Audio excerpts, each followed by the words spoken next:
Oi, pessoal, boa tarde. Acho que podemos começar, né? Vocês estão me vendo, me ouvindo, tudo certinho? Estamos sim, Giovana. Tudo ok. Então tá bem, obrigada.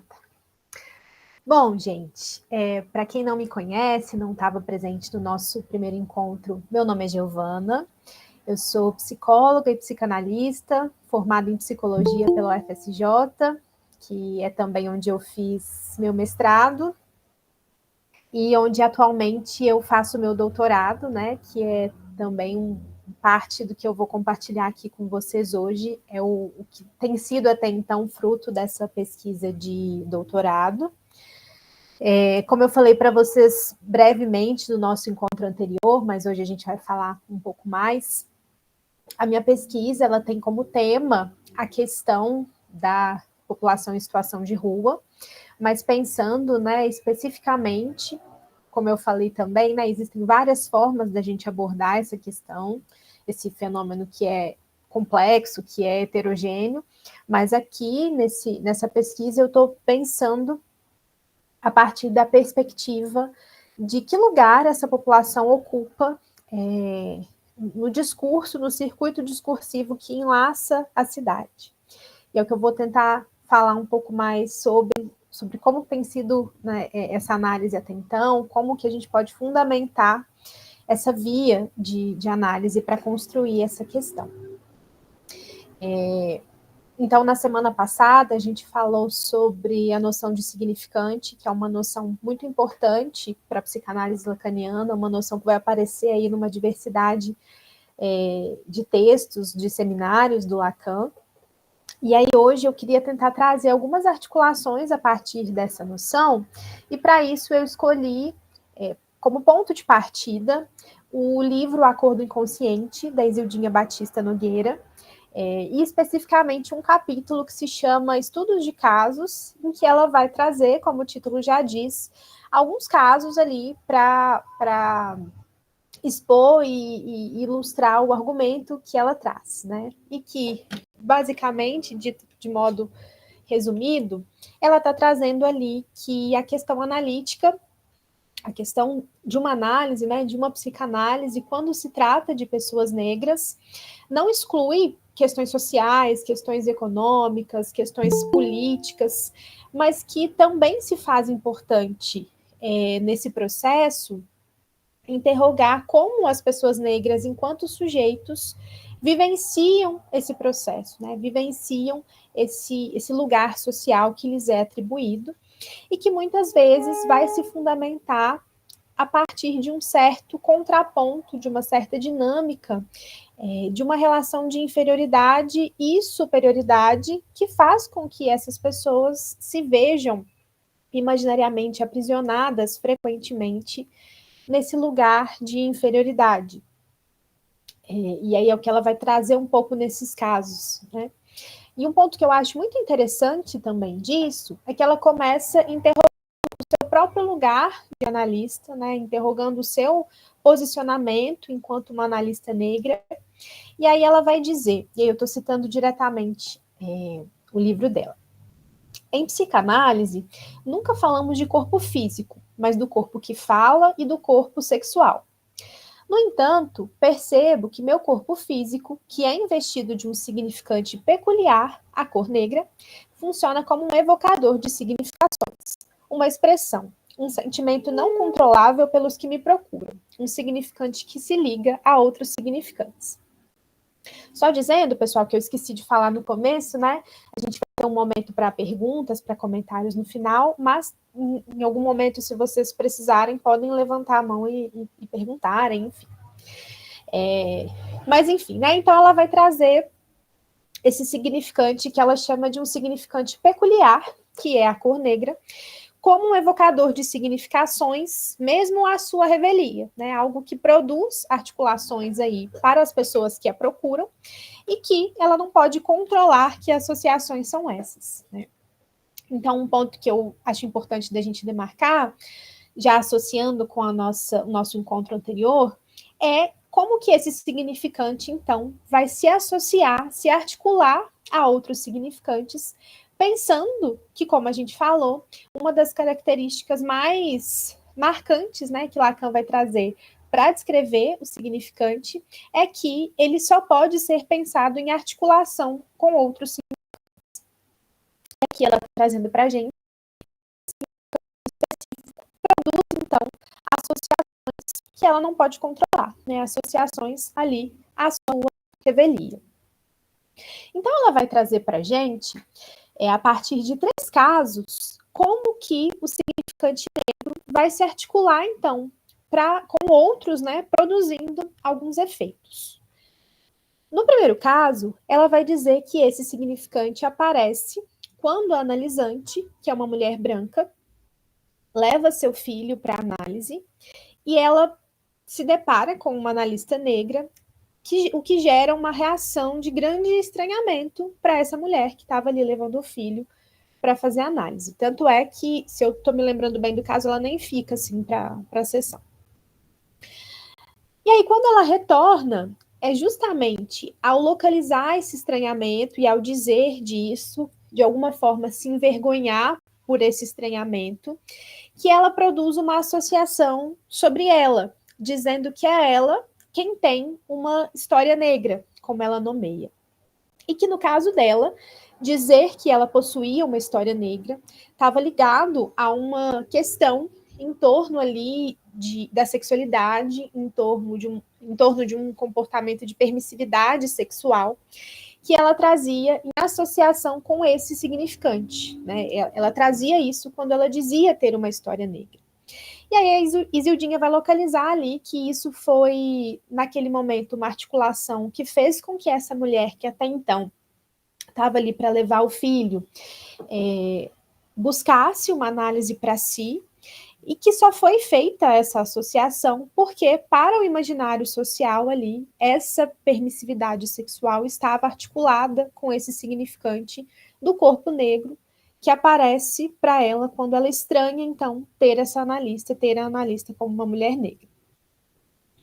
E aí a Isildinha ressalta também, né, e aí eu acho interessante de dizer que o ponto desses casos não é entrar muito em como é a condução, como foi a condução, né, dos casos, as questões particulares que aparecem ali, mas como que esse significante produz efeitos diferentes em cada um deles.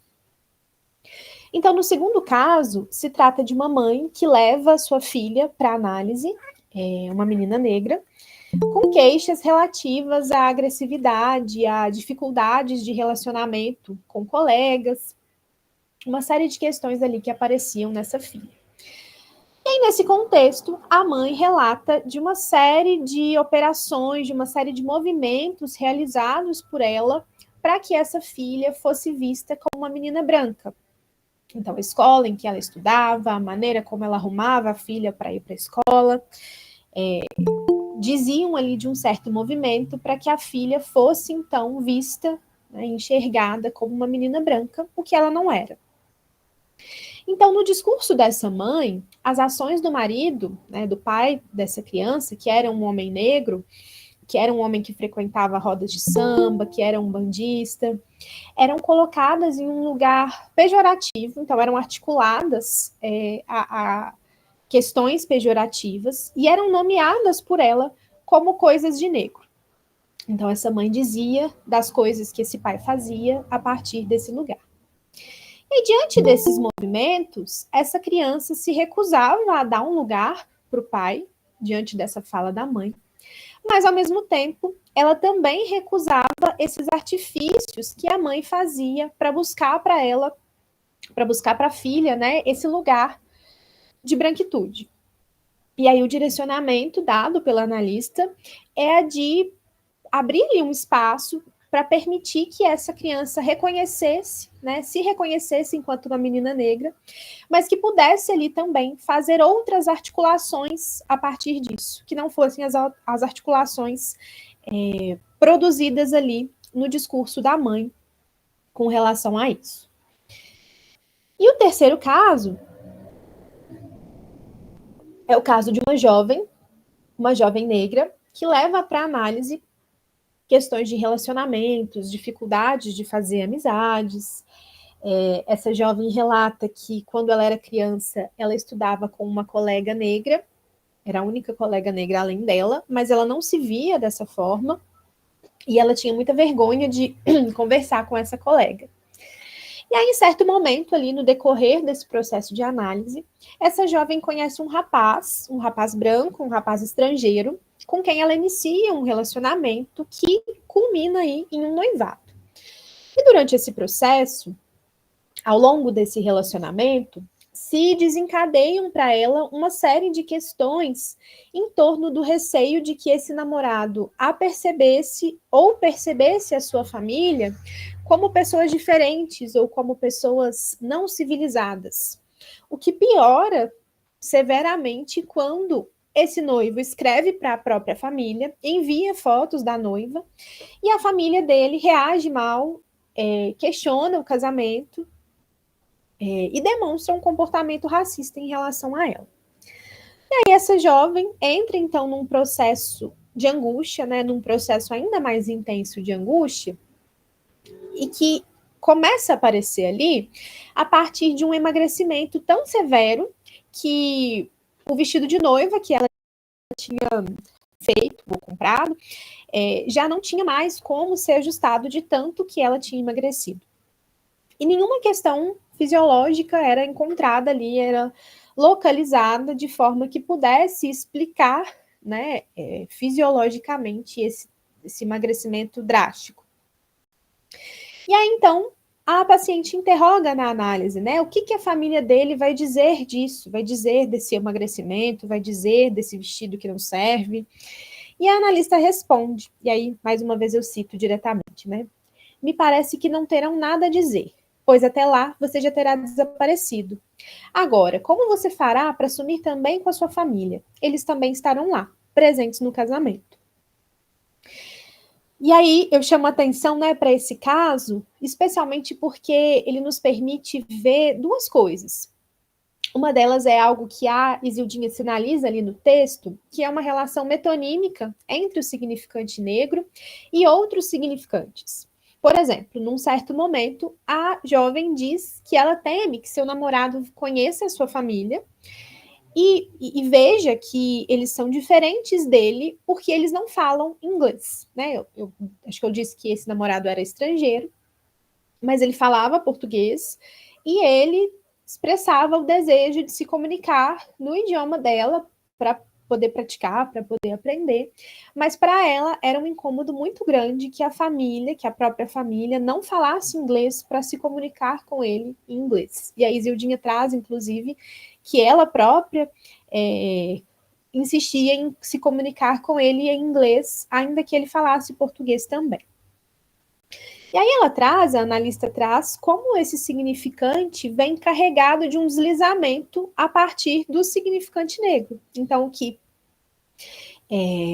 vem como uma associação de que eu não quero que eles conheçam a minha família, ou eu tenho medo de que ele conheça a minha família, porque a minha família é negra, aparece então como eu tenho medo de que ele conheça a minha família, porque a minha família não fala inglês.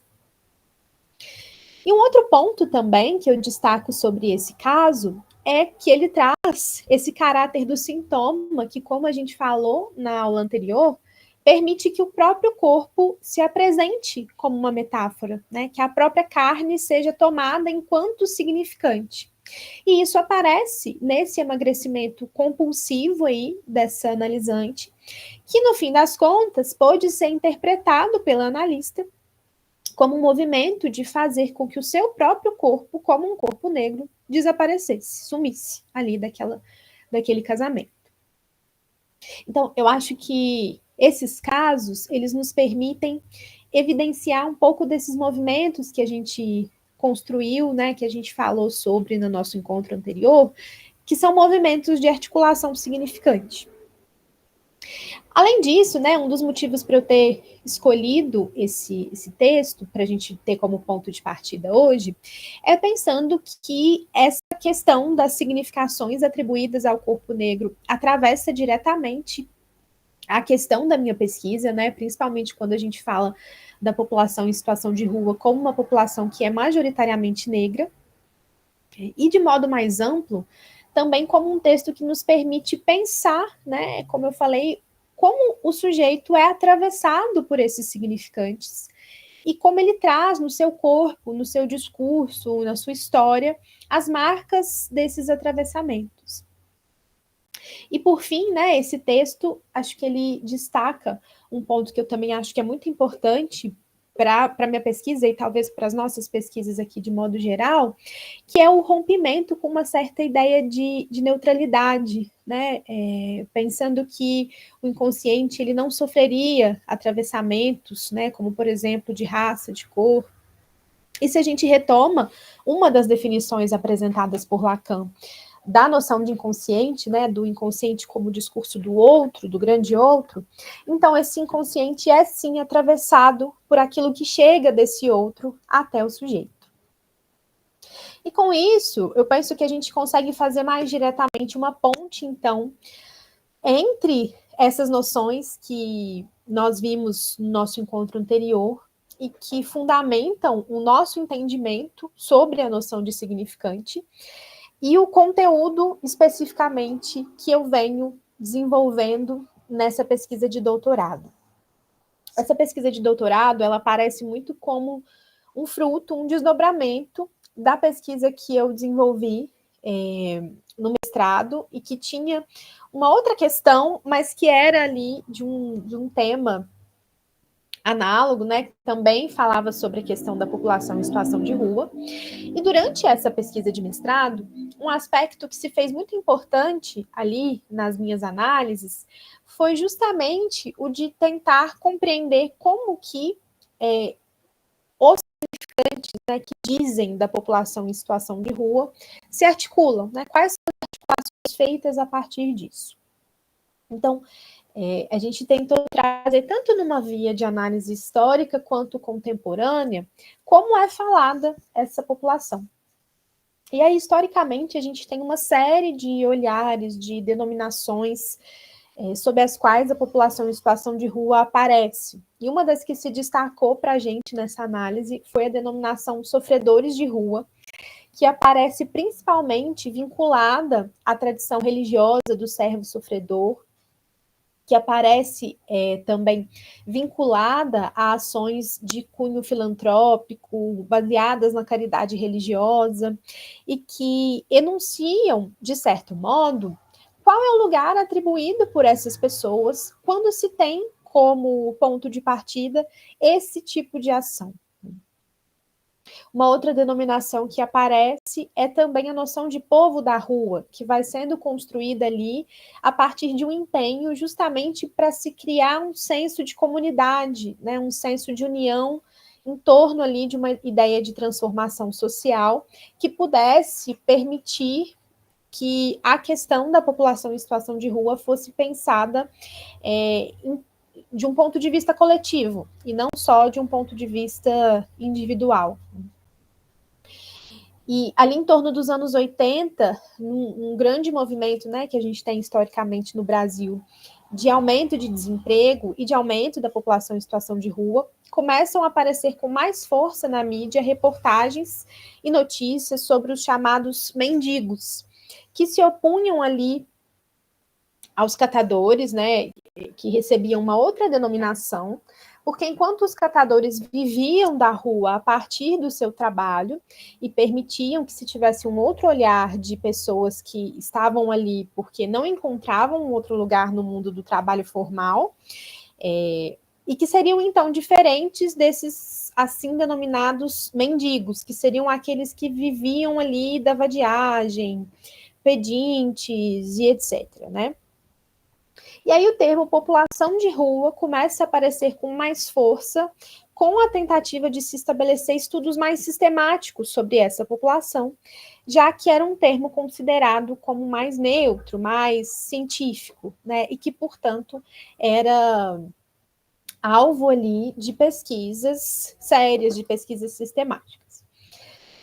Enquanto todos esses termos vão ganhando força, né, eles nunca são únicos, eles coexistem com uma série de denominações como moradores de rua, maloqueiros, albergados e etc.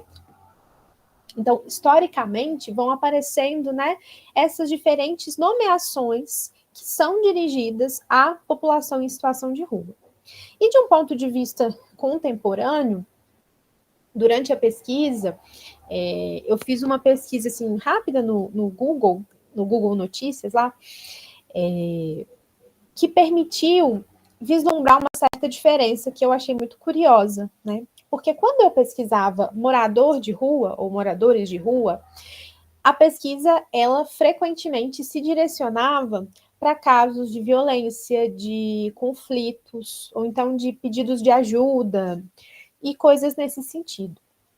E por outro lado, quando eu pesquisava população em situação de rua, as notícias eram voltadas principalmente para a promoção de ações públicas direcionadas a essa população.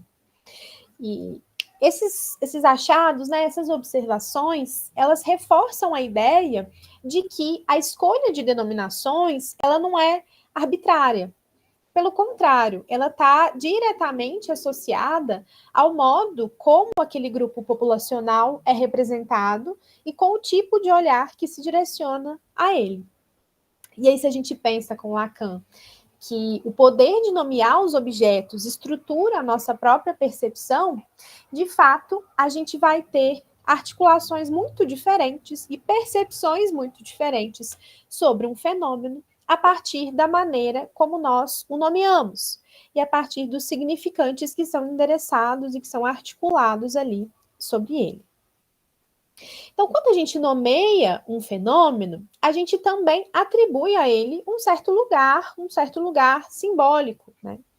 E aí, assim como a Isildinha traz nos casos de um certo lugar simbólico atribuído a partir do significante negro, que aparece e se reflete na própria subjetividade e nos discursos do próprio sujeito, uma pergunta que ficou, então, a partir desse pano de fundo do mestrado e para ser desdobrada no doutorado, foi qual é o lugar que é atribuído à população em situação de rua na cidade, né? Como que esse circuito discursivo, ou esses circuitos discursivos que enlaçam a cidade, ao nomearem, produzem como efeito um certo lugar simbólico, né, para essa população e para a maneira como essa população circula nessa cidade. Então, para isso, né, uma vez que essa pergunta foi então formulada, se fez necessário a gente compreender como que a gente poderia fundamentar bases, né, construir elementos e alicerces para ter uma análise possível a partir dessa pergunta, né, para construir então um campo de análise possível a partir dessa pergunta. E um dos pontos que fortaleceu essa empreitada foi a leitura de um autor com quem eu me deparei já lá no mestrado, mas que vem sendo muito importante no doutorado, que é um autor chamado Henri Lefebvre, um filósofo e sociólogo francês, que se debruçou sobre o tema da cidade em várias das suas obras, né? E aí, para esse autor, a cidade ela vai aparecer como o que ele chama de uma mediação entre mediações. E o que ele traz com isso? A ideia de que a cidade, ela ao mesmo tempo contém e é contida. Ela contém o que ele chama de uma ordem próxima, que seriam ali os indivíduos, os grupos, mas ela também é contida por uma ordem distante, que seriam as instituições, a sociedade de um modo geral. Então, ela faz uma certa mediação entre essa ordem distante e essa ordem próxima. E como a cidade faz, então, essa mediação? O Lefebvre vai dizer que o que a cidade faz é projetar essa ordem distante, que é a sociedade, são as instituições, sobre um certo lugar. Ou seja, ela vai escrever essa ordem nesse lugar, escrevê-la e escrevê-la mesmo, como um texto, né? Isso são palavras dele. Então ele vai dizer que a cidade ela é dotada de um caráter de objetividade que não está relacionado aos objetos do cotidiano, né? Aos objetos mesmo que nos cercam. Mas é uma objetividade semelhante à objetividade da linguagem ou de um livro escrito que chega, né, até os habitantes pronto, escrito de alguma forma, mas que também vai ser modificado por eles, né, ao longo aí das suas vidas e ao longo desse processo de ocupação e de vivência nessas cidades. E aí ele vai dizer que nesse texto, que é a cidade, se inscrevem uma série de formas, uma série de estruturas, e que a partir da escrita dessas formas e dessas estruturas, a gente pode inferir o seu contexto. Mas a gente não pode inferir esse contexto de uma forma imediata. Porque ele vai dizer que para fazer essa inferência, a gente precisa recorrer àquilo que está tanto sob quanto sobre o texto que a gente quer decifrar, que é o texto da cidade. Então, para citá-lo diretamente, o Lefebvre vai dizer: o contexto, aquilo que está sob o texto a ser decifrado, a vida cotidiana, as relações imediatas, o inconsciente do urbano, aquilo que não se diz mais e que se escreve menos ainda, aquilo que se esconde nos espaços habitados, a vida sexual e familiar, e que não se manifesta mais nos tete-a-tete, aquilo que está acima deste texto urbano, as instituições, as ideologias, isso não pode ser esquecido na decifração. Então, ele vai dizer que quando a gente decifra esse texto da cidade, a gente não pode se deter em um nível de análise único. A gente precisa ver o que está sobre o texto, ou seja, o que está acima desse texto, o que está nessa ordem distante que se inscreve nesse texto, e também o que está sob esse texto, né? Aquilo que está ali nessa ordem próxima, que é inscrita a partir desse movimento de mediação que a cidade realiza. E aí ele cita, né, a vida cotidiana, as relações, e ele cita, inclusive, o que ele vai chamar aqui de um inconsciente do urbano. Aquilo que não se diz mais e que se escreve menos ainda, e que se esconde nos espaços habitados. Então ele traz, né, uma pista, um direcionamento para que a gente possa pensar que tem algo ali nesse campo da cidade que está escrito nela, mas que não se diz mais, que se esconde, que não é enunciado explicitamente, né? E uma vez que a cidade ela pode se apoderar das significações, né, que estão sobre ela e escrevê-las nesse texto, ele vai dizer que a cidade pode ser pensada como um conjunto significante, embora não como um sistema único e fechado em si. Então, ele vai dizer que uma análise da cidade, o que ele chama de uma análise semiológica da cidade, ela precisa ser capaz de distinguir dimensões que são múltiplas, né, que não são únicas, como a fala da cidade, a língua da cidade, a linguagem urbana, suas formas, seus elementos, a escrita que ali se realiza. Então, se a cidade pode ser lida a partir da ideia de um conjunto ou de diversos conjuntos significantes, isso nos dá também uma via para que a gente possa pensar algumas relações, né, entre o que a gente está discutindo, que é uma noção importante para o Lacan, e isso que o Lefebvre propõe como uma leitura da cidade. Ao mesmo tempo, na obra do Lefebvre, vai permanecer como uma questão em aberto as relações que a gente pode estabelecer ou não entre a linguagem, o discurso, né, que aparece aí na cidade, e a sua concretude. Então, ele vai dizer, por exemplo, que somente um estudo aprofundado poderá dizer se a relação que se estabelece entre percurso e discurso tem uma validade e qual a importância e os limites de uma tal perspectiva. E aí é importante dizer também que o Lefebvre menciona em alguns momentos, bem pontualmente, alguns conceitos da psicanálise. Ele menciona algumas questões sobre o desejo, sobre as pulsões, muito de passagem, assim, sem se estender muito sobre isso, mas quando ele fala de significante, quando ele fala dessas questões, Na verdade, em nenhum momento, né, quando ele traz a psicanálise, ele traz essa referência direta ao Lacan, por exemplo, pensando que ele estava escrevendo ali enquanto Lacan estava ali dando seus seminários, mas não há indícios, né, dessa apropriação por parte dele em relação a como Lacan faz o uso desses conceitos, embora o Lacan mencione ele algumas vezes também. Mas, ainda assim, essas considerações elas têm servido como base para que a gente pense uma ponte entre esses dois autores, pensando, então, se a psicanálise pode contribuir com uma certa leitura da cidade.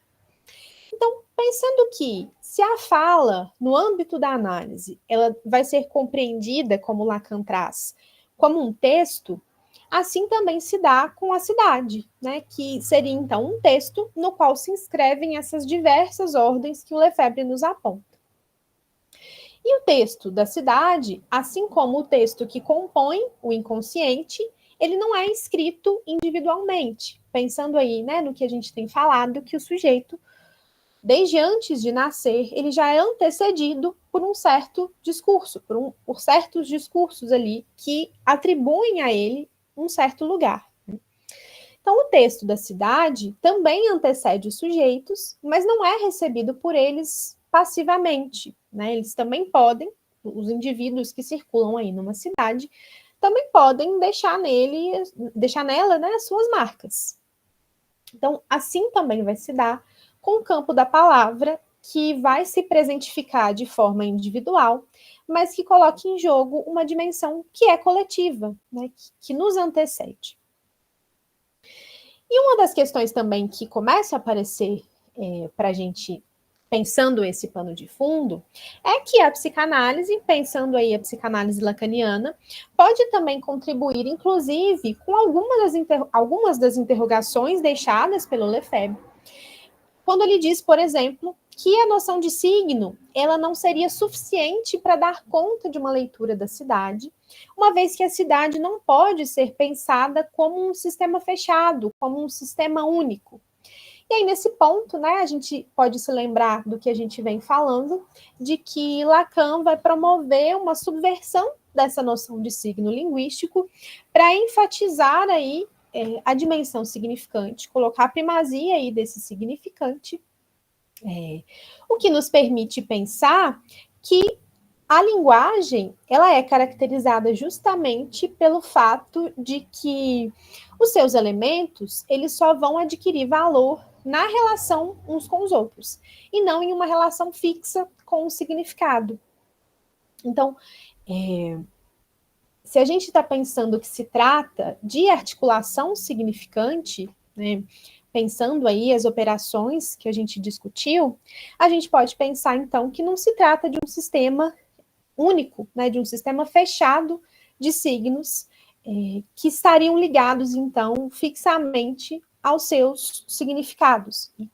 Então, essa noção, pensar a primazia da noção de significante, pode, né, eu tenho apostado nisso pelo menos, inclusive nos ajudar a responder algumas das questões que foram deixadas em aberto pelo Lefebvre e que podem nos ajudar a fundamentar essa leitura da cidade e dos significantes que atravessam aí a cidade.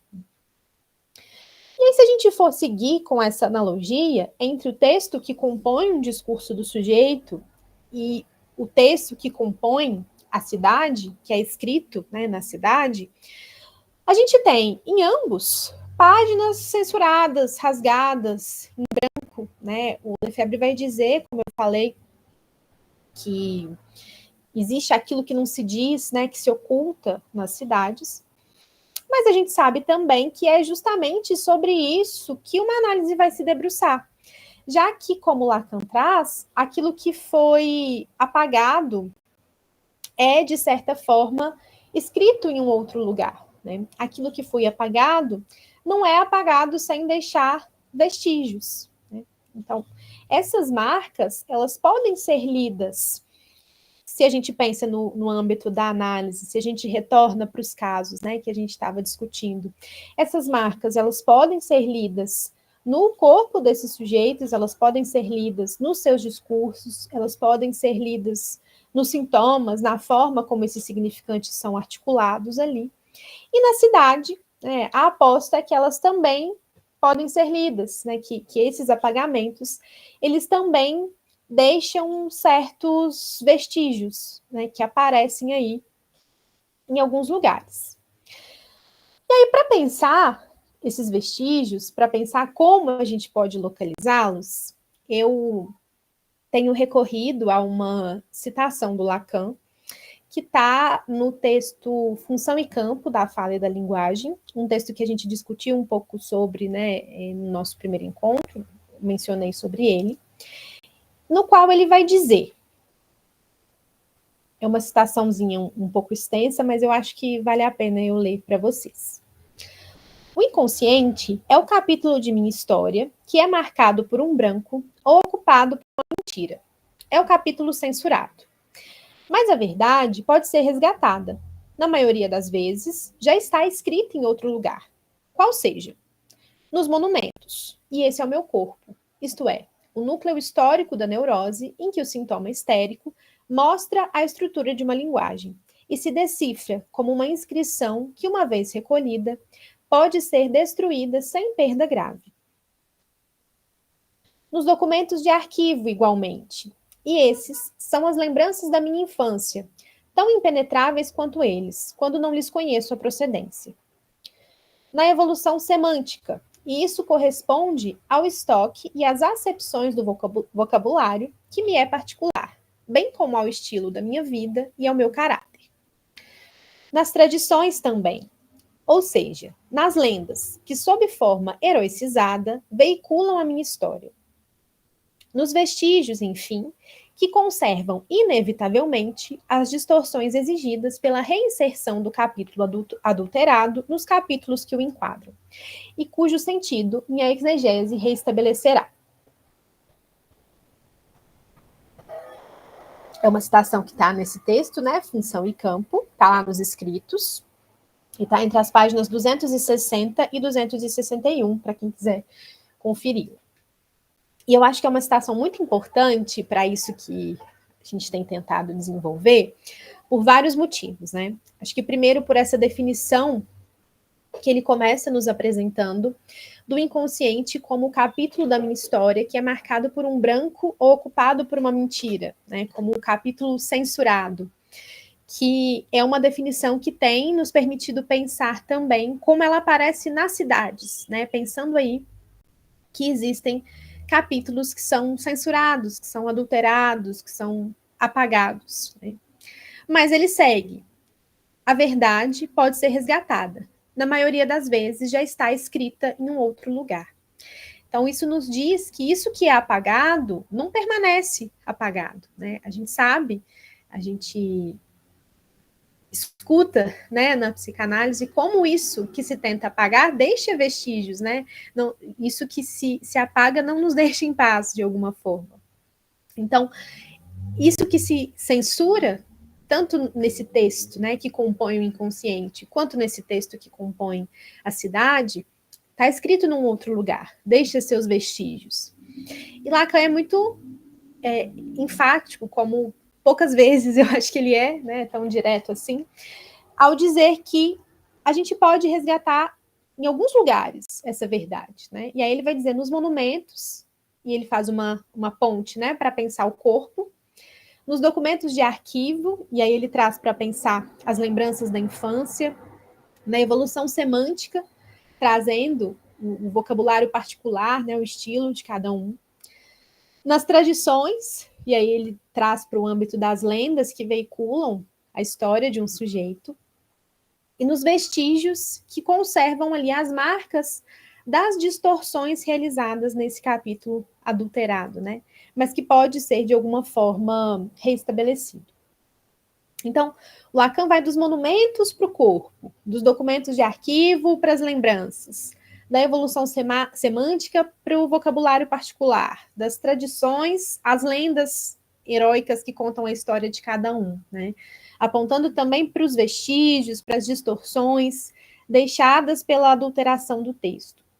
Então, com isso, ele nos aponta para os lugares em que um analista deve buscar aquilo que foi ocultado.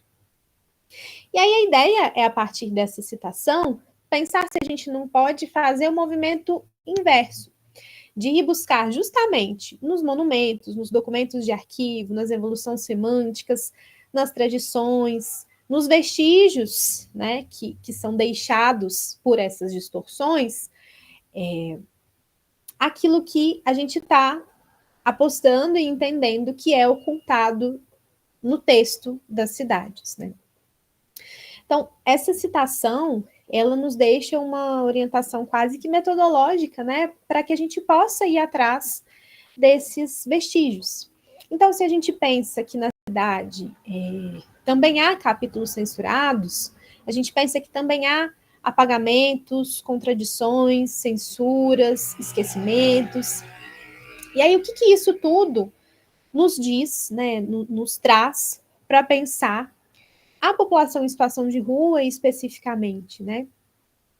A gente pode ver, quando a gente se debruça sobre essas notícias, como as que eu mencionei, quando a gente vai conhecer, né, com um pouco mais de como essa população se insere nas cidades, a gente percebe que é uma população que sofre constantemente com tentativas de ocultação, né, de apagamento, quando não de eliminação mesmo, né? Então, a gente pensa que esse movimento ele pode também nos dar notícias disso que se quer censurar em uma cidade, né? Pensando que então o lugar que é atribuído a essa população, retomando a questão que eu apresentei inicialmente, pode apresentar adulterações, né, distorções, censuras, que a gente aposta que é possível ir atrás, que é possível ir atrás, fazendo essa ponte, né, entre uma análise da cidade e uma análise propriamente dita no sentido psicanalítico. Né? Então, esses fundamentos, eles têm servido para pensar em que alicerces a gente pode construir essa pergunta e a partir de quais alicerces a gente pode começar a pensar em algumas possibilidades de respondê-la, né? E aí, nesse sentido, é importante também demarcar que essa é uma pesquisa que está em curso, né? Eu estou aí chegando na metade do meu doutorado, e é uma pesquisa que vai ter uma parte prática, né, uma parte de realizar essa análise propriamente dita, mas que tem sido muito importante poder dar esses passos, talvez passos atrás, para poder construir de uma forma consistente essas possíveis respostas, essas possíveis elaborações, essas possíveis análises, né? Mas eu acho importante de dizer isso para evidenciar que é um movimento que ainda está em curso, né? Uma pergunta que, a princípio, persiste como uma pergunta, mas que tem sido uma pergunta fecunda, né? Uma pergunta que tem possibilitado construir mesmo alguns fundamentos, pensando como pano de fundo todas essas noções, né? A noção de discurso, a noção de significante e suas articulações e seus atravessamentos, para poder pensar, então, como é que isso aparece na cidade e como é que a gente pode ir atrás desses vestígios, né, deixados por esses movimentos de censuras, apagamentos e etc. Bom, gente, mas acho que é isso que eu queria contar para vocês sobre esse movimento da pesquisa. Gostaria de ouvi-los, né? Comentários, perguntas, sugestões.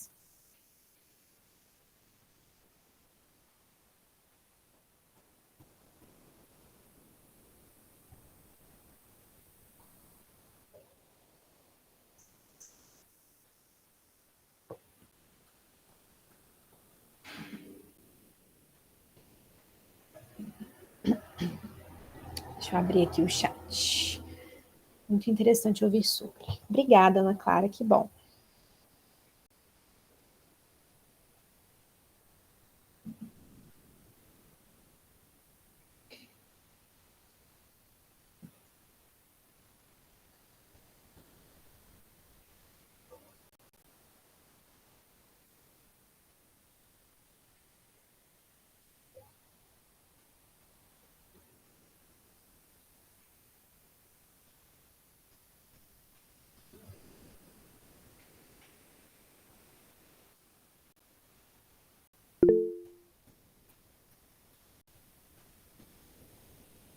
Pode dizer, Ana.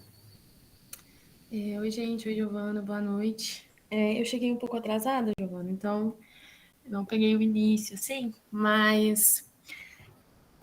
Enfim, eu achei interessante uma conexão que eu fiz aqui, que eu achei interessante quando você traz essa articulação de significante, ela não se trata de um sistema fechado, né? Uhum. Um sistema fechado de signos, que ela pode, essa articulação ela pode acontecer de outras formas e com outros significantes em determinados momentos, assim. E aí, quando você fala do campo da sua pesquisa, né, que é situação de rua e, querendo ou não, assim, essa questão é um território, né? É um território também. E aí eu fiquei pensando que tem muito a ver também, apesar de ser completamente diferente, mas não tão diferente assim, com o que eu trago, né, que é a próxima aula da minha pesquisa lá da APAC, apesar de ser uma instituição fechada, aí tem um contraste, né, que é a rua, mas ao mesmo tempo uma instituição fechada, só que a gente consegue justamente entender um pouco, tipo assim, do território, de onde vêm essas pessoas e tal, justamente por isso que escapa, né? Esses vestígios assim que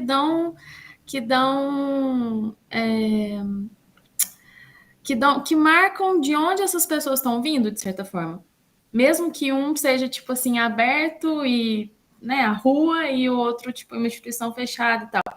E aí eu conectei isso muito com o próprio conceito de lá língua, né, que é uma coisa que eu tô achando muito difícil, mas que eu tô tentando entender agora, assim, com o que você estava falando, que é justamente, tipo assim, as coisas, às vezes, elas aparecem por outros caminhos que não o caminho do conceito fechado e tal. E aí, você trazendo essa experiência sua, né, de entrar em contato com a pessoa, né, na rua e tal. Então, tipo assim, eu imagino que deve aparecer muito isso também, que é um dizer de outro campo, assim, que não passa pelo campo fechado, assim, da linguagem fechada, assim, mais uma abertura do que fechada. Então, eu achei muito, muito interessante isso, tipo assim, como conecta, apesar de ser uma instituição, o outro, assim, aberto, mas como que a psicanálise, ela pode ser um caminho para encontrar esses vestígios, assim, de onde essas pessoas estão falando, tipo assim, qual que é o lugar delas, qual que é o território delas. Enfim, achei muito interessante essa frase específica que você trouxe, assim. Bom, obrigada, Ana. Eu acho que, de fato, né, dá para a gente pensar muitas relações entre as nossas pesquisas, ainda que elas se tratem de territórios que a gente pode pensar num certo sentido como opostos, né, o fechamento da instituição e a abertura da rua, mas que muitas vezes são marcados de forma muito análoga, né, são marcados de uma forma semelhante, assim, quando a gente diz desses atravessamentos discursivos e quando a gente diz desses vestígios aí pelos quais a gente pode fazer uma leitura desses atravessamentos. E aí, pensando na noção de território, tem sido também um desdobramento assim atual da pesquisa, pensar a partir dessa noção, que eu acho que é uma noção muito importante quando a gente fala de cidade, quando a gente fala da forma como esses sujeitos ocupam a cidade. E aí, quando você falou sobre essa questão do fechamento da instituição em oposição à abertura da rua, uma coisa que tem se apresentado também como um ponto assim para a gente ir pensando, né, qual é esse lugar atribuído a essa população, tem sido pensar a partir do processo de formação urbana no Brasil como a segregação espacial ela tem um lugar muito importante, né? A formação de periferias, a expulsão, né, de certos grupos populacionais dos centros urbanos. E como que fica, se a gente for pensar nessa segregação como um fator organizador para a manutenção das hierarquias dentro de uma cidade, como que fica, né, quando a gente pensa nessa ocupação da cidade por essa população que, ainda que esteja num lugar socialmente marginalizado, está num lugar físico, né, geográfico, que às vezes é no centro da cidade, que às vezes é num ponto turístico da cidade, e que desorganiza, de certa forma, essa lógica, né? E eu fiquei pensando nisso a partir do seu comentário, justamente para pensar na presentificação, né, desses vestígios de alguma forma. Enfim, acho que eu até me desviei do assunto que você trouxe, mas seu comentário me evocou pensar um pouco sobre isso. Não, mas eu achei muito interessante. Ainda mais esse acrescentar que você trouxe de desorganiza, mas de certa forma organizando também, né? Porque Sim. aí é um corpo que se faz presente ali, apesar das pessoas, apesar de muitas vezes não quererem aquele corpo ali, é um corpo que se faz presente, é um corpo que tá ali, é um corpo que, enfim, muito, muito interessante.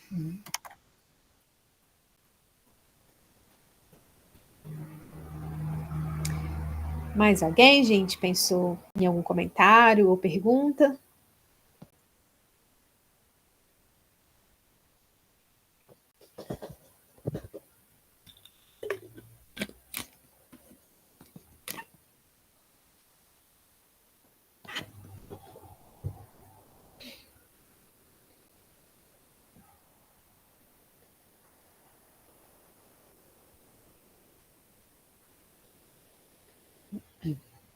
A lista de presença está no chat, não sei se todo mundo viu.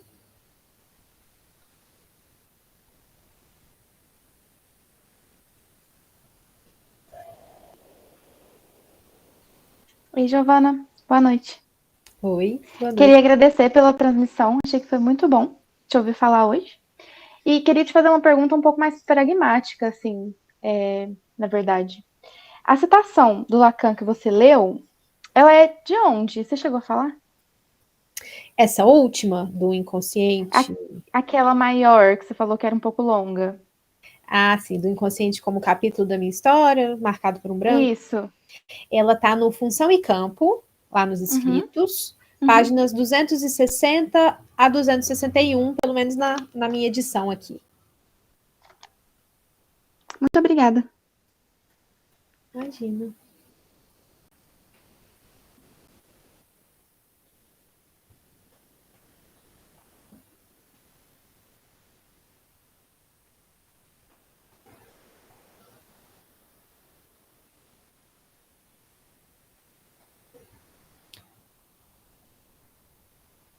Mais alguém, pessoal?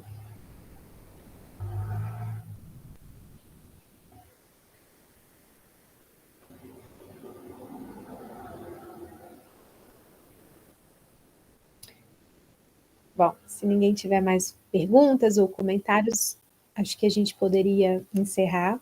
Obrigada, Regiane. Espero que tenha dado para compreender um pouco, né, do que eu tentei transmitir para vocês. Obrigada pela presença de todo mundo. E é isso.